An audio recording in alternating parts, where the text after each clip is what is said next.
This is Becky from More Than Borderline, and today I'm talking about myths about addiction treatment. Did you know there are a lot of myths out there that keep people from seeking treatment in the first place?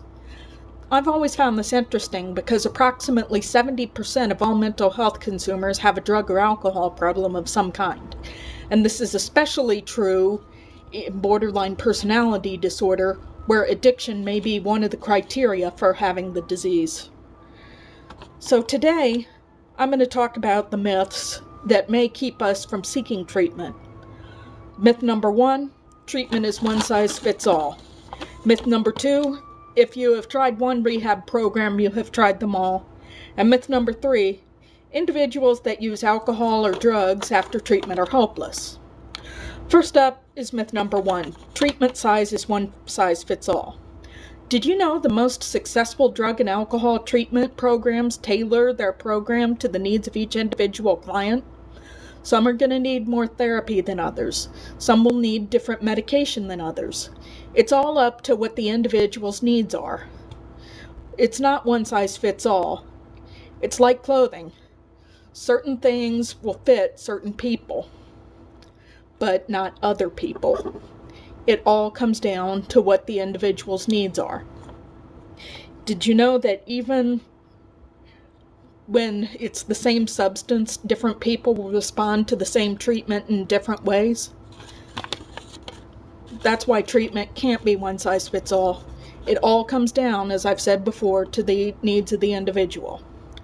Myth number 2, if you've tried one rehab program, you've tried them all. Not so. There are short-term, long-term, residential, outpatient, and inpatient programs, among other options. The type of treatment an individual chooses depends on the amount of time needed to learn the skills necessary to maintain sobriety. This varies from individual to individual. You didn't develop the problem overnight, you're not going to develop the cure overnight. Studies have shown, according to the Gatehouse Academy, that the longer someone stays in treatment, the higher the success rate.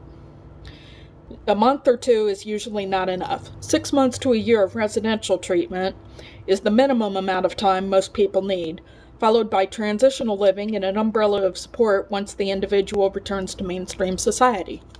For example, I spent 4 months in a dual diagnosis unit in the state hospital system here in Indiana. Then I spent 9 months in a borderline personality disorder treatment program. Then I spent about a month in a group home, and now I live in an apartment and have for several years. It all comes down to how the individual functions in treatment. Rehab, like other forms of treatment, needs to be tailored to the needs of the individual, and you'll get different results depending on the individual.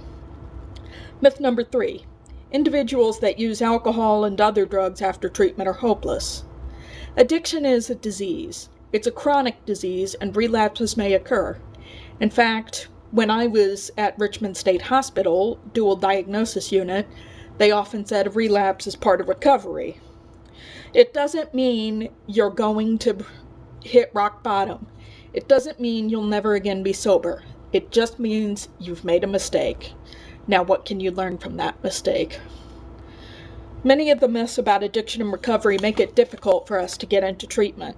That's why these myths need to be dispelled.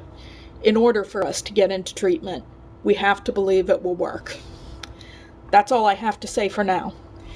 It's up to you what to do with the information I've provided.